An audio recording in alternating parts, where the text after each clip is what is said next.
اب یہ تاریخ کے مطالعے کا میں ذکر کر رہا تھا، لیکن اس سے ہٹ کر مولانا مودودی جہاں جس حوالے سے آپ چل کے آئیں، اگر آپ سیاست کے طالب علم ہیں تو بھی سیاست کے آداب جو انہوں نے سکھائے، جس طریقے سے عملی طور پر وہ اس پر پوری عمر عمل پیرا رہے، پابندی کی، اور اپنے کردار سے، گفتار سے نہیں، گفتار کے غازی بے شمار ہم نے دیکھے ہیں، لیکن اپنے کردار سے جس طرح اپنے اصولوں پر قائم رہے اور جس طریقے سے انہوں نے درس دیا اپنے عمل سے. کوئی آج آدمی سیاست سیکھنا چاہتا ہے، اگر وہ آگے چلنا چاہے تو روشنی کا مینار سیاست میں بھی مولانا مودودی کے حیثیت میں موجود ہے. تاریخ کے حوالے سے، خلافت و ملوکیت کے حوالے سے چل کے آنا چاہے، تاریخ پڑھے، پھر بھی خلافت اس حوالوں کو ایک طرف رکھتے ہوئے وہ بھی آگے اس کو روشنی کا مینار مولانا مودودی نظر آتے ہیں. اگر کوئی شخص الہیات اور مذہبیات کے حوالے سے آگے بڑھنا چاہتا ہے تو مذہب کے اور دین کے جو ایک معنی ہے اس کو جتنی اس کی فہم و فراست ہے اسی حد تک مولانا مودودی لے کے آئے ہیں. مجھے جیل میں اور اس سے پہلے بھی بار بار پھر تفہیم القرآن کا مطالعہ کرنے کی مجھے وہاں پہ ایک سعادت نصیب ہوئی. اس کے علاوہ بھی مجھے بے شمار تفاسیر دیکھنے کا موقع ملا. اور یہ عجیب بات ہے کہ ہمارے ہاں ایک درس جو مدرسے ہیں ان کے اندر بہت ساری چیزیں ہیں اور اس میں دین بھی یقیناً بہت آگے جا کے سکھایا جاتا ہے اور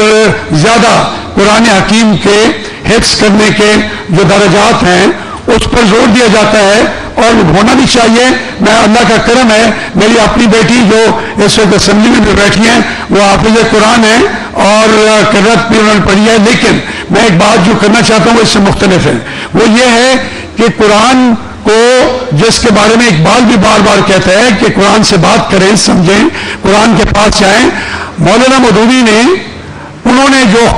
اس کا نام تفہیم القرآن رکھا، اس کے اندر فہم و فراست کی بات وہ یہاں تک لے آئے کہ انہوں نے قرآن کے الفاظ کو وہ مترادفات لے کے آئے، ترجمے میں بھی، تفسیر میں بھی. جو ہمارا ایک عام بکریاں چرانے والا بھی اگر اس کو ان الفاظ کے سامنے کھڑا کیا جائے تو وہ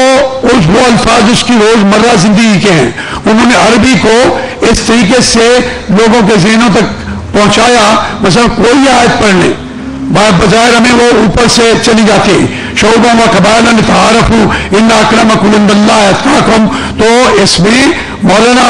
سید ابوالعلا مودودی نے جو تراجم کیے تفہیم، تو اس میں وہی لفظ لیے. شعبہ تو شعبے ہیں، قبائلم قبیلے ہیں، شعبہ و شعبہ و قبائلم وہ تعارف کے لیے ہیں. تو آپ نے وہ لفظ نیچے تعارف لکھا ہے، لتعارفوا انا اکرمکم. اکرم جو ہے عزت والا جو ہے، انعام و اکرام والا ہے، ان اللہ ہے اللہ کے نزدیک، وہ اتقاکم جو متقی ہے، جو پرہیزگار ہے. تو اس کا انہوں نے متقی لفظ لکھ دیا اتقا کے نیچے. تو اس طریقے سے قرآن کے تراجم جو شاہ ولی اللہ کے وقت سے شروع ہوئے تھے اور سندھی میں سب سے پہلے جو ترجمہ قرآن حکیم کا سب کانٹیننٹ کے اندر ہوا ہے وہ سندھی زبان میں ہوا ہے، کیونکہ اس سے پہلے علماء کا خیال تھا، جس طریقے سے ہندو پنڈتوں کا خیال تھا کہ قرآن کا ترجمہ کرنا،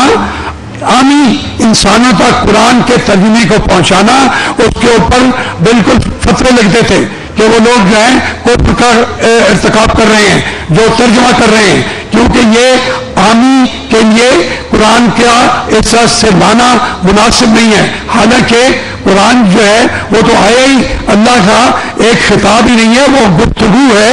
عام انسان سے. تو مولانا سید ابوالعلا مودودی نے اس کام کو اس حد تک آگے بڑھایا. اگر آج بھی اس سے زیادہ شاید کوئی زیادہ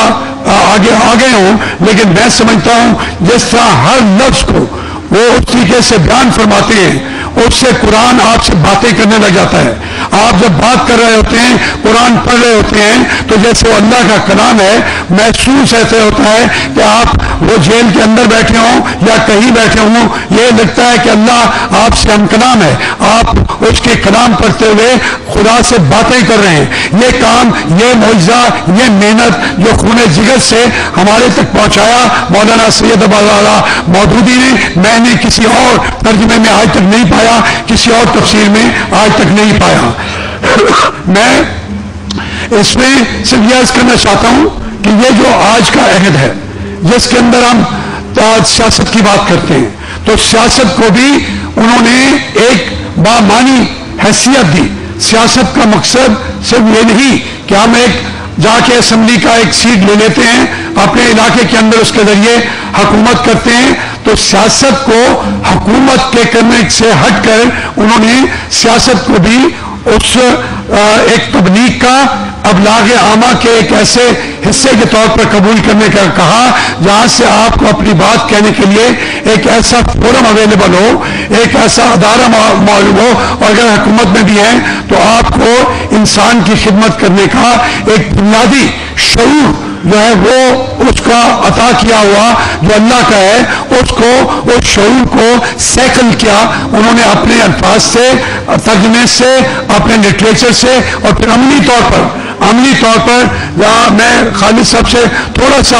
اختلاف کروں گا کہ جماعتیں جہاں تک ہوتی ہیں، میں سمجھتا ہوں جماعت کے اندر جتنی انہوں نے کڑی ڈسپلن کی شرائط رکھی اور جس طریقے سے رکنیت کی بھی، اس کی وجہ سے یہ جماعت آج بھی ہم جیسے کجراؤ لوگوں کے لیے ایک روشنی کی مثال ہے۔ ہم اس کو دیکھتے ہیں اپنے کردار کے اندر، ہم اپنی جو کلیاں ہیں ان کو ڈھانپنے کی کوشش کرتے ہیں، ان کو دور کرنے کی کوشش کرتے ہیں۔ اس لیے جماعت کا جو رول ہے وہ بے شک انتخاب کے اندر ہو یا وہ سیاسی حکومت کے اندر ہو یا حزب اختلاف کے اندر ہو، وہ جو انہوں نے رول ماڈل کے طور پر سیاسی ہمارے روشنی کے مینار کے طور پر جماعت کو کھڑا کیا تھا، میں سمجھتا ہوں اس کی وجہ سے بہت سارے ذہن جو ہیں وہ بدلے ہیں، وہ سوچیں بدلی ہیں، اور ملک کے اندر آج بھی سیاست کو اگر وقار کا نام دینا چاہیں اور وقار اور اس کے اندر ڈھونڈنا چاہیں تو یقیناً انہی لوگوں کے اندر ملے گی جو مولانا مودودی، سید عبداللہ مودودی کی زیر تربیت رہے ہیں، ان کے قدموں میں بیٹھے ہیں۔ یہ ایک روشنی دکھانے والا عمل ہے۔ میں سمجھتا ہوں آنے والا وقت میں باتیں کرتا جاؤں، میرا دل کرے گا میں ساری رات کرتا جاؤں، نہ میں کوئی تیاری کر کے آیا ہوں، نہ مجھے سوچنے کی ضرورت ہے۔ مولانا مودودی کو سمجھنے کے لیے کوئی تیاری کی ضرورت نہیں ہے، وہ بالکل کھلی کتاب تھے، ایک ایک لمحے کے لیے، ایک ایک مرحلے کے لیے۔ تو انہوں نے اپنی زندگی کے ہر عمل سے ہمیں سکھایا، خواہ وہ جیل میں تھے، خواہ موت کی ان کو آواز دی جا رہی تھی کہ کل کو انہوں نے زندہ رہنا ہے، نہیں رہے، وہاں بھی انہوں نے ہمیں آداب سکھائے کہ اگر آپ کو جیلوں میں جانا پڑے، آپ کو مصائب کا سامنا کرنا پڑے، آپ کے اوپر موت کا خوف طاری کر دیا جائے، اس کے اندر بھی آپ کے اندر وہ تمکنت، وہ وقار، وہ عزت، وہ آپ کا بلبلہ، وہ آپ کو اپنے مقصد سے، اپنی سوچ سے بالکل قریب تر رکھے، اور موت ہیج نظر آئے، اور فکر اور سوچ اور آپ کا عمل اور آپ کی کمٹمنٹ وہ آپ کو بڑھتا نظر آئے، اور اس کو اس دنیا کو اتنا سنوار دیا جائے، اتنا آگے بڑھا دیا جائے، اس دنیا کے اندر بھائی چارے کا، یگانگت کا ایسا سبق دیا جائے جس میں تمیز رنگ و بو مٹ جائے، جس میں انسان کی بالادستی کو قبول کرنے کو گناہ سمجھے، جس میں صرف لا الہ الا اللہ محمد رسول اللہ کہ کوئی بادشاہ نہیں ہے سوائے اللہ کے، اور باقی سب جو ہیں یہ پیغام ہے ایک مساوات کا، سچائی کا، لا الہ الا اللہ، اللہ کے سوا کوئی بادشاہ نہیں ہے، اور محمد ان کا پیغام لانے صلی اللہ علیہ وسلم پیغام لانے والے ہیں، ایک یگانگت، بھائی چارہ، انسانیت کے لیے وہی پیغام، وہاں سے جہاں سے پورے لٹریچر سے آپ گزرتے جائیں وہیں پہنچتے ہیں جہاں پہ فتح مکہ کے بعد اور حج الوداع کے بعد جو خطبہ دیا تھا رسالت محمد صلی اللہ علیہ وسلم نے، اور وہ انہوں نے اپنے لیے لوگ ہزاروں چیزیں چلتی رہی۔ میں حیران کن بات بتاتا ہوں، یہ خالد صاحب میرے پاس آئے، انہوں نے ایک کوئی چھوٹا سا پلاٹ خریدا ہوا تھا، حکومت نے اس پر بھی قبضہ کر لیا، تو یہ مجھ سے بات کرنے کے بجائے کچھ اور لوگوں سے ادھر ادھر سے کہ میرا ایک حق ہے، کوئی 10 مرلے کا پلاٹ تھا، تو میں نے کہا خالد صاحب آپ نے حد کر دی، میں ہاؤسنگ کا منسٹر ہوں، آپ کا حق ہے، آپ میرے کو اوپر حکم دے سکتے ہیں۔ ان کے منہ سے کبھی آواز نہیں نکلی، ان کے گھر میں گیا، ان کی والدہ جب فوت ہوئی تھی تو اب میں تو جماعت کے اندر کا نہیں ہوں، جہاں میں گیا تو جو وہاں پہ ایک سادگی اور غربت اور مسکینی جو برس رہی تھی در و دیوار سے، تو لوگ جو مولانا کی زندگی میں طرح طرح کی باتیں کرنے والے تھے،